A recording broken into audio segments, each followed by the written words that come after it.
ये आकाशवाणी पटना है। अब आप अभिषेक दास से प्रादेशिक समाचार सुनिए। पहले मुख्य समाचार। कोरोना के बढ़ते मामलों को देखते हुए केंद्रीय टीम ने राज्य सरकार को जांच में तेजी लाने का दिया निर्देश। 1412 नये मामले मिलने के बाद राज्य में कोविड-19 संक्रमितों की संख्या बढ़कर 26,379 हुई। अब तक 208 लोगों की हो चुकी है मौत। पटना, दरभंगा, मुजफ्फरपुर और सीतामढ़ी समेत प्रदेश के कई जिलों में सुबह से हो रही है मूसलाधार बारिश। अगले 72 घंटों के दौरान भारी बारिश और वज्रपात का अलर्ट। और प्रदेश के विभिन्न भागों में वज्रपात की घटनाओं में 21 लोगों की मौत, 7 घायल। अब समाचार विस्तार से। कोविड-19 से उत्पन्न स्थिति की समीक्षा के लिए राज्य के दौरे पर आई 3 सदस्यीय केंद्रीय टीम ने राज्य सरकार से संक्रमण के प्रसार को रोकने के लिए जांच में तेजी लाने का निर्देश दिया है। टीम के सदस्यों ने उच्च स्तरीय समीक्षा बैठक के दौरान टेस्टिंग, ट्रेसिंग, ट्रैकिंग और ट्रीटमेंट पर जोर दिया। टीम का नेतृत्व कर रहे स्वास्थ्य मंत्रालय के संयुक्त सचिव लव अग्रवाल ने कहा कि जांच की संख्या बढ़ाकर ही सकारात्मक परिणाम हासिल किए जा सकते हैं। उन्होंने कहा कि 4T का फार्मूला मुंबई और दिल्ली में काफी सफल रहा है और बिहार में भी यह सफल होगा। टीम ने स्वास्थ्य विभाग को तेजी से हॉट स्पॉट और कंटेनमेंट जोन की पहचान करने का निर्देश दिया। श्री अग्रवाल ने कहा कि संक्रमित लोगों के संपर्क में आए लोगों का तत्काल पता लगाया जाना चाहिए और उन्हें 72 घंटे के अंदर क्वारंटीन किया जाना चाहिए।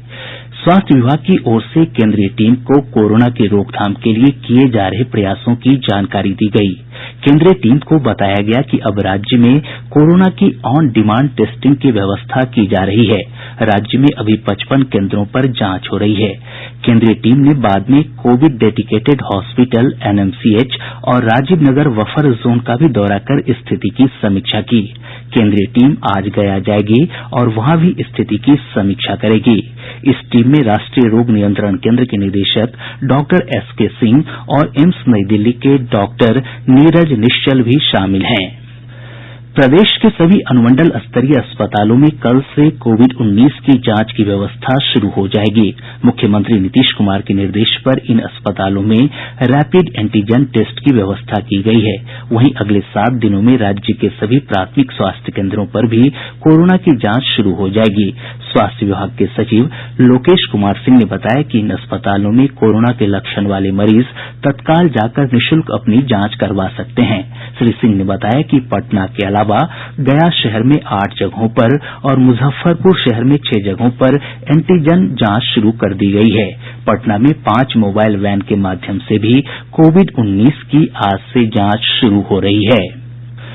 प्रदेश में कोविड-19 के 1412 नये मामलों की पुष्टि के साथ ही संक्रमितों की संख्या बढ़कर 26,379 हो गई है। राज्य में इस महामारी से 208 लोगों की मौत हो चुकी है।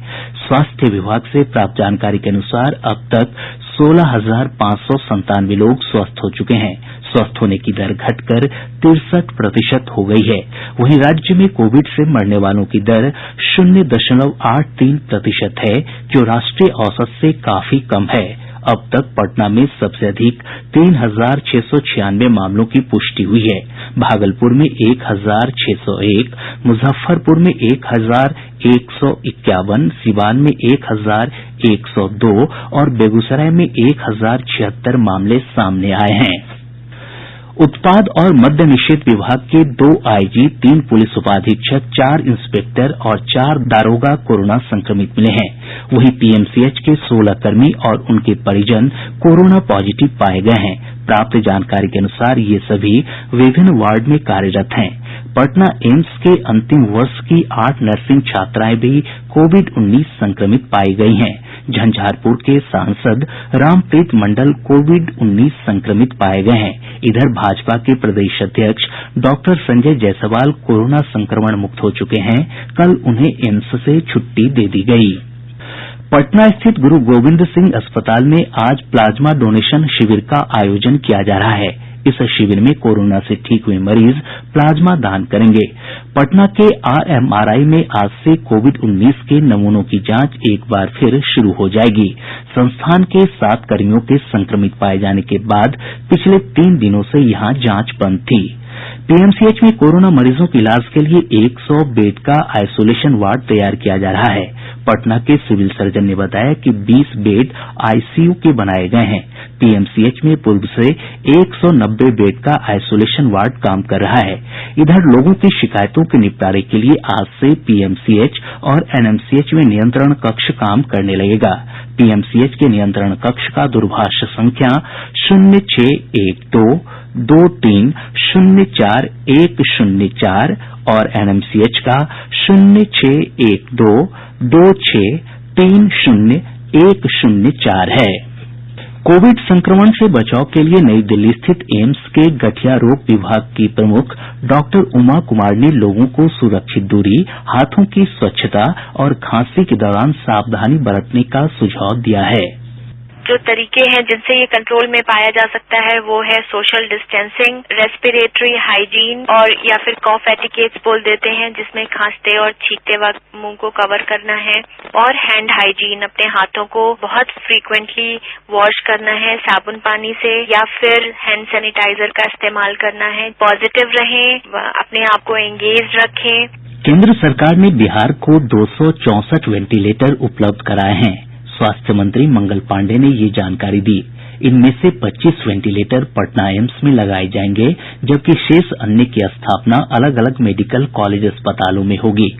उन्होंने बताया कि इससे पूर्व भी केंद्र द्वारा 100 वेंटिलेटर उपलब्ध कराए गए हैं। राज्य सरकार ने भी कोरोना संकट को देखते हुए 30 वेंटिलेटर की खरीद की है। श्री पांडेय ने बताया कि राज्य के आइसोलेशन केंद्रों में इलाज करा रहे मरीजों के लिए अब आहार मद में प्रतिदिन 175 रूपये निर्धारित किए गए हैं। पहले यह राशि 100 रूपये थी।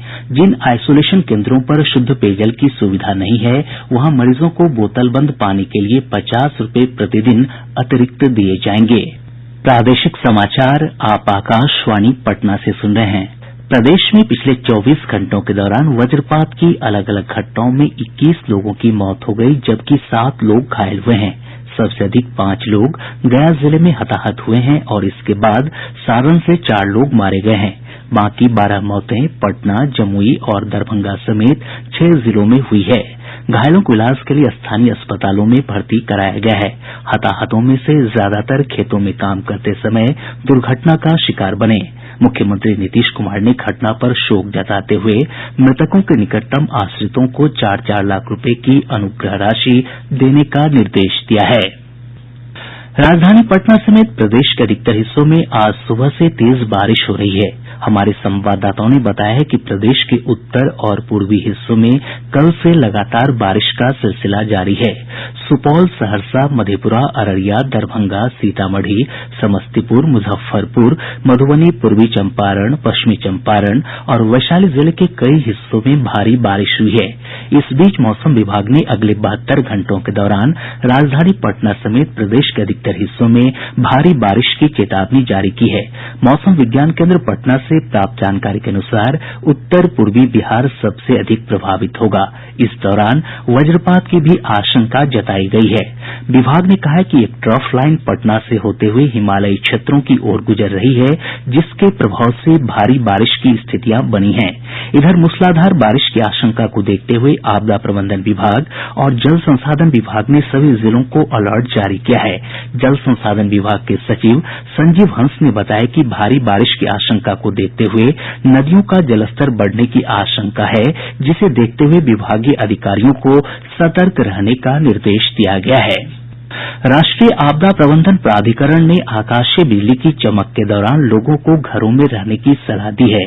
प्राधिकरण ने कहा है कि बारिश के समय लोगों को खुले में या पेड़ों के नीचे नहीं रहना चाहिए। घरों या इमारतों में रहना सुरक्षित है, परंतु टीन और धातु की छतों के नीचे आश्रय लेने से बचना चाहिए।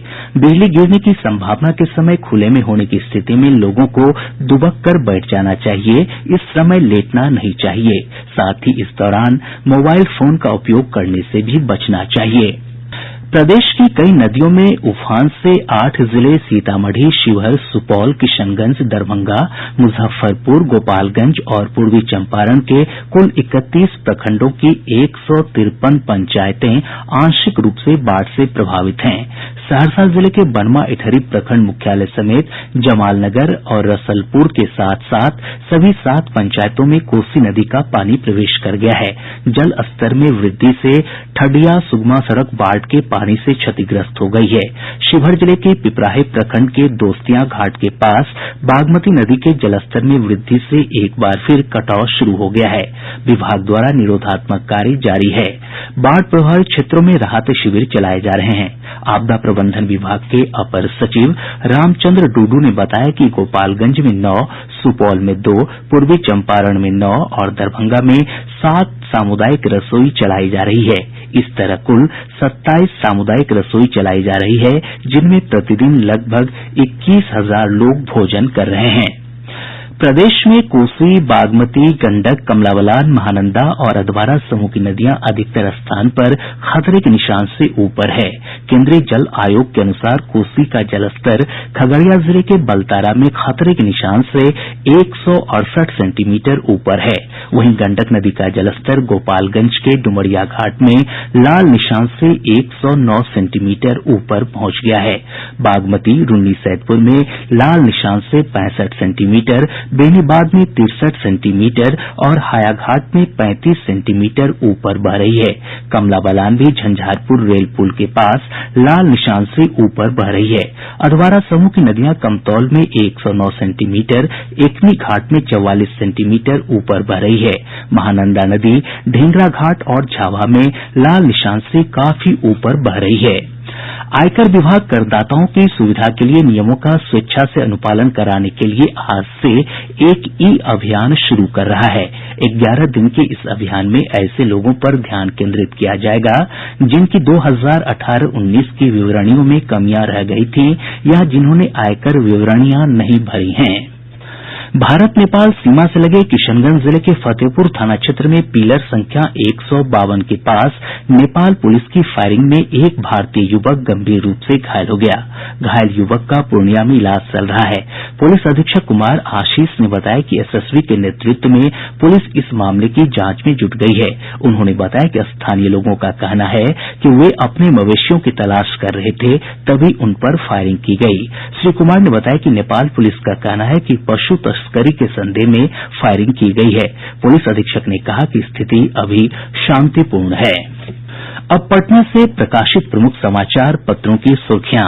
आज के सभी समाचार पत्रों ने अलग अलग खबरों को प्रमुखता से प्रकाशित किया है। हिन्दुस्तान ने कोविड-19 से जुड़ी खबर को सुर्खी बनाते हुए लिखा है, राज्य के सभी पीएचसी में भी होगी कोरोना की जांच।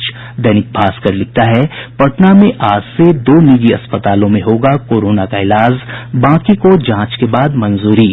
दैनिक जागरण लिखता है, फोर्स ने फिर की फायरिंग, 1 घायल। प्रभात खबर ने प्रधानमंत्री नरेंद्र मोदी द्वारा 5 अगस्त को राम मंदिर निर्माण कार्य की आधारशिला रखने की खबर को प्रमुखता से प्रकाशित किया है। और अब अंत में मुख्य समाचार एक बार फिर। कोरोना के बढ़ते मामलों को देखते हुए केंद्रीय टीम ने राज्य सरकार को जांच में तेजी लाने का दिया निर्देश। 1412 नए मामले मिलने के बाद राज्य में कोविड-19 संक्रमितों की संख्या बढ़कर 26,379 हुई। अब तक 208 लोगों की हो चुकी है मौत। पटना, दरभंगा, मुजफ्फरपुर और सीतामढ़ी समेत प्रदेश के कई जिलों में सुबह से हो रही है मूसलाधार बारिश। अगले 72 घंटों के दौरान भारी बारिश और वज्रपात का अलर्ट। और प्रदेश के विभिन्न भागों में वज्रपात की घटनाओं में 21 लोगों की मौत, 7 घायल। इसके साथ ही आकाशवाणी पटना से प्रसारित प्रादेशिक समाचार का ये अंक समाप्त हुआ। घर में रहिए, सुरक्षित रहिए और सुनते रहिए आकाशवाणी।